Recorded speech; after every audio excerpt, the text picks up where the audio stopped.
السلام عليكم ورحمة الله وبركاته. أهلا وسهلا فيكم من جديد بقناة أكل وتحلاية مع أم وليد.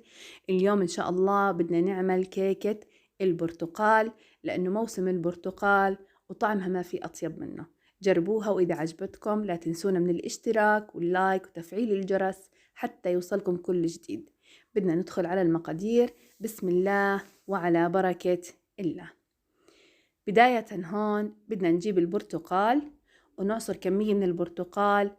بداية بدنا كوب، طبعا بحب أنوه إنه أنا الكوب اللي استخدمته 250 مل. عصرت كمية من البرتقال، بصفيه لغاية ما إني أملأ الكوب. بتوقع هيك الكمية بزيادة كمان. وبعد هيك بندخل على الخطوة اللي بعدها. هيك عندي الكوب تمام. بدي أجيب قالب من الكيك، أي قالب عندك. أنا هذا اللي استخدمته قطره 26 سنتي. حطيت عليه زيت ورشة من الطحين وجهزته على جنب. عندي هون في خلاط بدي أحط 3 بيضات، طبعا بدرجة حرارة المطبخ. بعتذر الصورة كانت قريبة للخلاط، بس أنا ما انتبهت إلا بعد ما خلصت. عندي هون معلقة صغيرة من الفانيلا، وعندي معلقة صغيرة من الخل. طبعا زي ما احنا متعودين رح تكون كل المقادير ان شاء الله بصندوق الوصف. وعندي هون كوب ونص من السكر، ممكن اقل شوي، بس انا عصير البرتقال كان حامض شوي فحبيت اني ازيد السكر. وخلطتهم مع بعض. بعدين جبت 3/4 الكوب ربع زبدة مذابة والباقي زيت نباتي وحطيته. بتقدر تشيل الزبدة اذا انت حابة وتخليه زيت نباتي لحاله برضو بيزبط. وجبت كوب عصير البرتقال وحطيته في الخلاط وبدي أخلطهم مزبوط. بعد هيك برشت نص برتقالة بدون ما أطلع الأبيض اللي تحت القشر، لأنه رح يعطيني شوية مرار. وأضفتهم للخليط اللي بالخلاط. خلطتهم تقريبا ما يقارب 3 دقائق مع بعضهم وبعدين طفيت. عندي هون 2 كوب ونص طحين، حطيت عليهم معلقة صغيرة بيكنج باودر وخلطتهم. كنت ناخلهم مرة ونخلتهم المرة الثانية، وبيمشي الحال لو نخلتي مرة واحدة بس. حطيت رشة من الملح، وبعدين جبت الخليط سكبته فوق المقادير الناشفة. بحط كل الكمية وبعدين بخلطهم تماما حتى انه يذوب عندي كل الطحين. في هاي الاثناء انا شغلت الفرن على درجة حرارة 180. بدي احط القالب في الرف الوسط من الفرن. بخلطهم تماما حتى اتأكد ما ضل ولا نتفة طحين. هيك كانت عندي تمام 100% وما ضل عندي طحين نهائيا. بفرغهم بالقالب.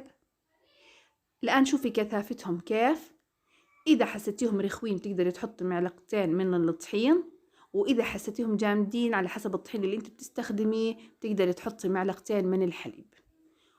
وضربتهم بالرخامة ضربتين 3 حتى تطلع من الفقاعات ودخلته الفرن. عندي هون كوبين من عصير البرتقال برضه صفيتهم وحطيت عليهم ربع كوب من السكر. طبعا انت بتذوق البرتقال اذا كان حامض او لا.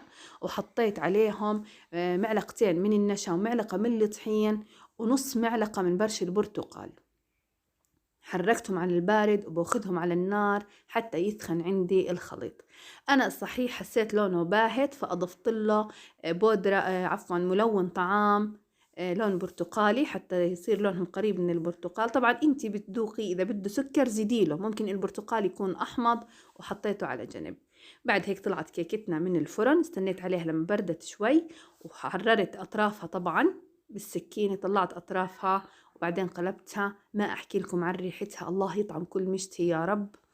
منظرها خرافي وهشاشتها خرافية. بدي أسكب عليها الخليط اللي إحنا عملناه أو الصوص اللي إحنا عملناه. البرتقال طعمه وريحته وفي شوية من الحموضة جابت فعلا طعم خرافي.